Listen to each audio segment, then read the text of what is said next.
Assalamualaikum, selamat pagi anak-anak. Apa kabar semuanya? Wah, masih pagi. Harus semangat ya.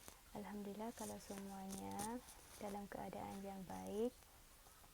Okey, sebelum kita mulai pelajaran hari ini, kita berdoa dulu ya.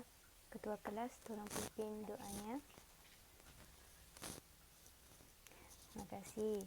Di sini absen dulu ya. Ada siapa yang tidak masuk? Enggak ada, berarti semuanya masuk. Okey, di sini masih ingat enggak materi minggu kemarin? Ya. Tentang konsep dan organisasi keamanan, iaitu dalam mata pelajaran keamanan sistem komputer ya. Ya. Yang minggu kemarin itu sudah bahas tentang pengertian keamanan sistem komputer. Ada apa? Keamanan sistem komputer, keamanan komputer. Dan tipe keamanan komputer ada apa saja? Ayo. Informasi security, aplikasi security, computer security, network security, dan cyber security. Okey. Hari ini kita akan membahas tentang keamanan software, perlindungan terhadap virus komputer dan pengendalian terhadap ancaman lainnya. Nah, pengertian virus ada komputer. Komputer adalah suatu alat yang seluruh kemampuannya dikendalikan oleh software. Banyak sekali jenis-jenis program yang tersedia. Bahkan virus adalah salah satu jenis software. Nah, virus itu adalah program komputer yang biasanya berukuran kecil yang dapat menyebabkan gangguan atau kerusakan pada sistem komputer. Virus juga bekerja dengan memanfaatkan fungsi-fungsi operating sistem yang tersembunyi dalam juga memanfaatkan celah-celah yang ada dari program tertentu. Nah, membuat virus memerlukan pengetahuan tentang sistem komputer bekerja dan kemampuan pemrograman. Nah, seterusnya kemampuan dasar virus komputer. Kemampuan di sini ada 5. Nah, yang pertama kemampuan untuk memperbanyak diri, yakni kemampuan untuk membuat duplikat di sini pada file-file atau disk-disk yang belum ditularinya, sehingga lama-kelamaan wilayah penyebarannya semakin luas. Nah, yang kedua kemampuan untuk menyembunyikan diri, yakni kemampuan untuk menyembunyi diri dari perhatian user. Yang ketiga kemampuan untuk mengadakan manipulasi.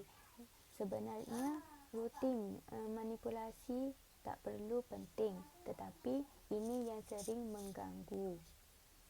Nah, yang keempat kemampuan untuk mendapatkan informasi, yakni kemampuan untuk mendapatkan informasi tentang struktur media penyimpanan seperti letak boot rekod asli, letak tabel partisi, letak FAT3, posisi suatu fail dan sebagainya.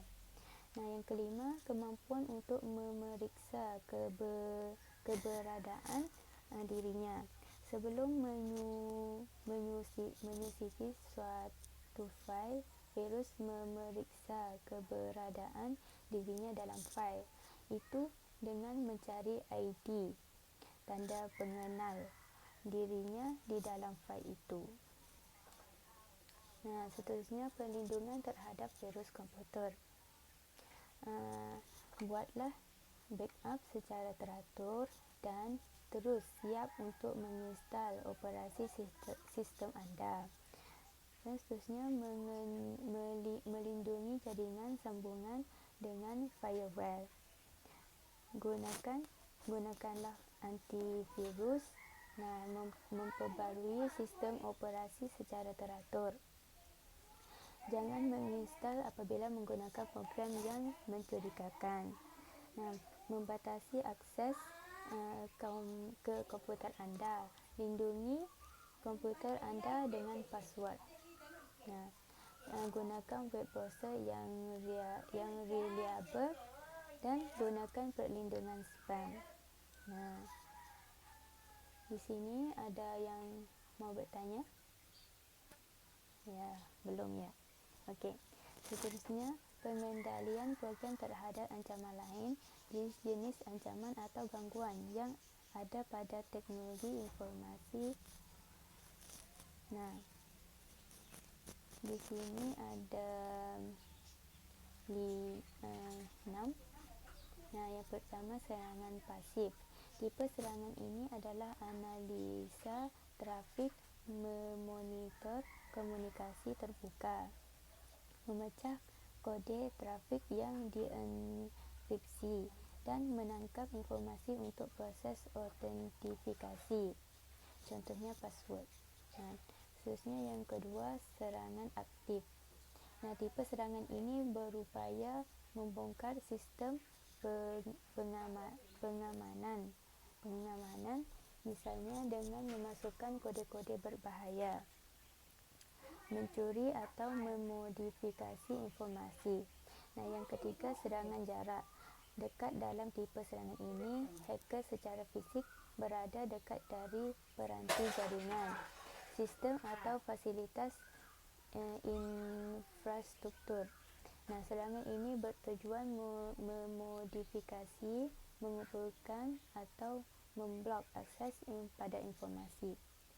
Yang keempat, orang dalam. Tipe serangan ini biasa bisa diakibatkan oleh orang di dalam organisasi, baik yang disengaja dan tidak disengaja. Jika dilakukan dengan sengaja, tujuannya untuk mencuri, merosak informasi, menggunakan informasi untuk kejahatan atau memblok akses kepada informasi. Yang kelima, serangan distribusi. Dalam tipe serangan ini, hacker dapat menyusupkan sejumlah kode ke produk sehingga membuka celah keamanan yang bisa dimanfaatkan untuk tujuan ilegal. Yang keenam, cybercrime. Perkembangan internet dan umumnya dunia cyber tidak selamanya menghasilkan hal-hal yang positif. Salah satu hal negatif yang merupakan efek sampingannya antara lain adalah kejahatan di dunia cyber atau cybercrime. Seterusnya, cara menanggulangi ancaman atau gangguan tersebut. Di sini saya jelaskan ada 3, iaitu pengendalian akses. Pengendalian akses dapat dicapai dengan 3 langkah, iaitu user identification, user authentication, dan user authorization. Yang kedua, memantau adanya serangan pada sistem. Sistem pemantau digunakan untuk mengetahui adanya penyusup yang masuk ke dalam sistem atau adanya serangan attack dari hacker. Sistem ini biasanya disebut Intruder Detection System ataupun IDS. Sistem ini dapat memberitahu admin melalui email atau melalui mekanisme lain. Terdapat berbagai cara untuk memantau adanya penyusup. Ada yang bersifat aktif dan pasif. Nah, IDS cara yang pasif misalnya dengan melakukan pemantauan pada log file. Nah, seterusnya penggunaan enkripsi. Salah satu mekanisme untuk meningkatkan keamanan sistem iaitu dengan menggunakan teknologi enkripsi data. Data-data yang dikirim diubah sedemikian rupa hingga tidak mudah diketahui oleh orang lain yang tidak berhak. Nah, di sini ada yang mau bertanya? Ya, silakan. Okey, yang lain lagi?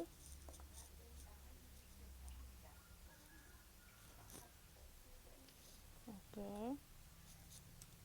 Nah, untuk jawapan saya akan jawab minggu depan ya, kerana masa sudah mepet, dan serta buat resum materi hari ini ya, iaitu keamanan software.